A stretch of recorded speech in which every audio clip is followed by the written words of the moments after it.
This workout is going to focus not only on exercises that you should do as a runner, but also on overall strength that us, as contemporary humans, we should all practice. The workout can be done between 3 to 5 times a week, but make sure that you allow 9 to 24 hours rest between your workout and your run. This is so that one doesn't interfere with the other, just like the study from 2022 illustrates. Never neglect rest.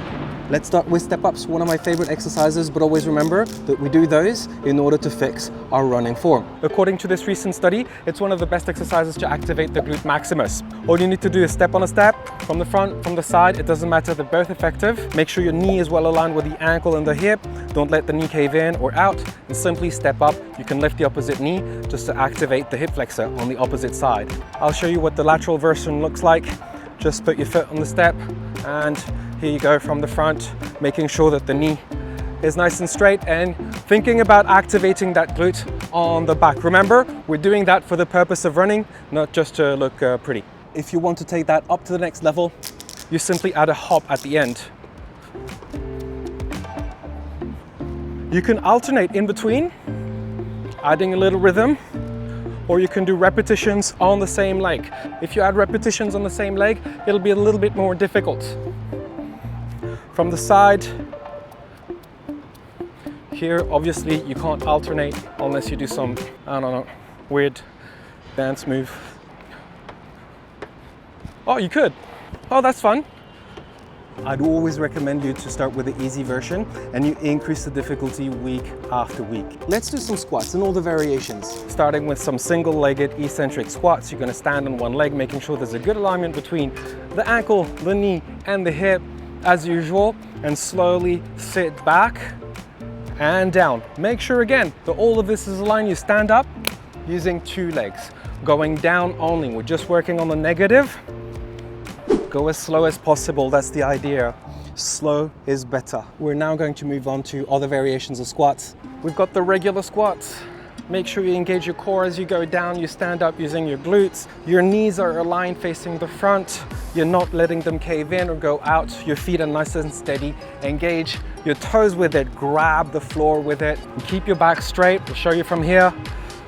Back straight and up. This needs to be straight, not overarched or rounded. Now you go down as low as you're comfortable with.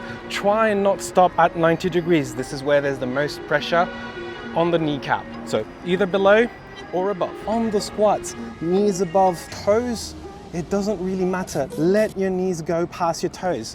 What I mean is here, this, allow your knees to go past the toes. You don't have to squat this way, because otherwise the stress that you're not putting on your knees, you'll pass it onto your lower back. I think back pain is worse than knee pain. If you want to make this more difficult, you just do split squats. So one leg in front, one leg at the back, and then you bend both knees at the same time. The back knee reaches for the floor.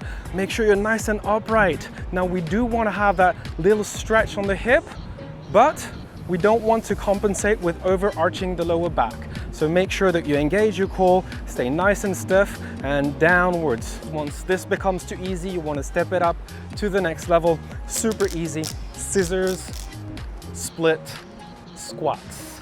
Try and land as softly as possible. Do repetitions of this. This is a killer, at least for me. As an alternative, what you can do as well is on double legs, do some power squats. You do your squats and you jump at the end. Make sure you're jumping nice and high and straight. Try and look ahead of you and not down. Obviously for this one, the higher, the more difficult it is. Moving on to calf raise, knees bent. If you've been watching my channel, you know exactly where we're going to bend the knees, the back knee specifically. We want to work on our soleus muscle. So stand nice and tall. You'll need 2 steps for that. You'll get more range of motion on the heel, on the ankle. Go all the way down and up, and you want to keep that leg you're working on bent. Now that's the easy version. Stepping it up, we've got the creeper walk. Bend your knees, lift your heels off of the ground and just walk like this. You should feel your calf, that's what you're focusing on, not just the quads, not just the knees. You can put your hands behind your head to make sure you're nice and upright. If you feel it burning a little bit on the knees, feel free to straighten the legs a little more. It'll be more of a workout on the calves, less on the knees. If you want to bring this one up to the next level, single-legged hop with the heel up. The important part of the next exercise is how you land, not necessarily how you jump off of the floor. Bend the knee, lift the heel up, and jump. Land properly. Good. Again, up, hop. From the front so you can see, knee bent, everything aligned. I lift the back heel, whoops. I lift the back heel and jump. And you try and keep your balance better than me. The next set is a classic. We're going to do some single-legged bridges. One leg straight, one leg bent. Work on your bridge. If you want to add a little bit of hip flexor to it, you're going to bend the knee and lift up as high as you can. So this knee goes towards the chest. You want to add some difficulty to this one, you're going to do some explosive bridges. This one you'll activate your soleus at the reception, your calves, your quads, your glutes pushing off, your hip flexors. You can add a little bit of hip flexor here, workout. If you bend the knee and reach that knee up towards your chin. Now we've worked on our lower body. Let's work on the core and on our upper body. Angels and demons. Great exercise for the back. As usual, the floor is burning. Demons, so thumbs up, like the demon horns. Start with your chin tucked in. Bring your arms back and put your hands back in the back pockets. Squeeze the glutes. From this position, you can roll over onto a hollow man. Now hollow, different possibilities. Make sure that your back is nice and tight against the floor. You can bring your arms down if it's too difficult, or bend your knees. And then back to angels and demons. Here, one set, lift and back. Roll over the other side, and hollow, hollow hold. Angels and demons. I'm terrible at this. Take your time when you do this. I'm in a hurry because the sun's burning my bum, but at home, make sure you practice with the right form. Let's now focus on the core. We're going to activate not only the anterior core, the hip stabilizers from the front, but also the posterior core.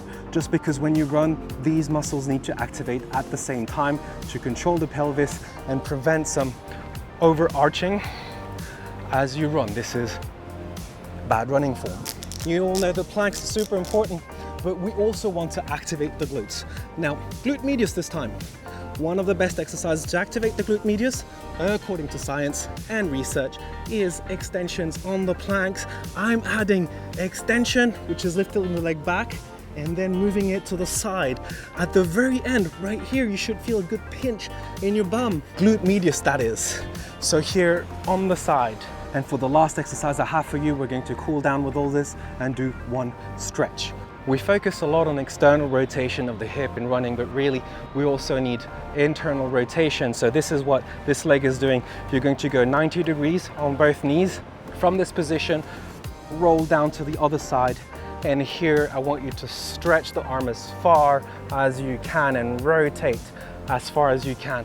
Getting in a good, nice stretch.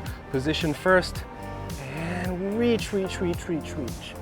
Hold 2 seconds, change side. This should feel really good in the middle of your back and in your hips. And you've got your routine. Now remember, more than anything, what is important is how you do those exercises. I strongly recommend that you check for compensations or asymmetries that may compromise your running form. You can head to this video to learn how to detect those compensations. Time for me to get a shower.